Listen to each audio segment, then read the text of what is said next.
তোমরা রিকোয়েস্ট করেছো বলে স্পেশাল ভাবে ওর জন্য আমি ওটা মাটন এক পিস আর চিকেন এক পিস। এটা কিন্তু সবাইকার জন্য নয়, যেহেতু আমরা সব ধরনের টেস্ট করবো, সব তো খাওয়া পসিবল হবে না, ওই জন্য এরকম ভাবেই নিচ্ছি। হালকা একটু দাঁতের ছবিটা দেবে, দাঁতের ছবিটা দেবে। দাঁত আমার হেভি আছে। দাঁতের ছবিটা ব্যাস। হয়ে গেল। এটা যদি আমরা 2 পিস মাটন দিয়ে নিই তাহলে 140 টাকা প্রাইস হবে। শর্মিষ্ঠা দি দোকানে এই হচ্ছে কম্বো, যেটা আমি মিক্স করে নিয়ে নিয়েছি। তোমরা গেলে এইরকম মাটন পাবে 2 পিস, সাথে এরকম আলু আর এরকম কষা কষা গ্রেভি, মাই গড। সাথে চিকেনটা হচ্ছে এরকম এরকম কষা। হচ্ছে লং রেঞ্জ রাইস, যেটা বিরিয়ানি রাইস, ওটা দিয়ে করা হয়েছে।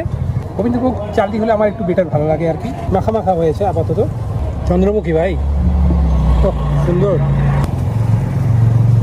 টকটকে গ্রেভি একবারে। 140 টাকায় উনি যে কম্বো রেখেছেন, মাটনের কোয়ালিটিটা দেখো, ঠিক আছে।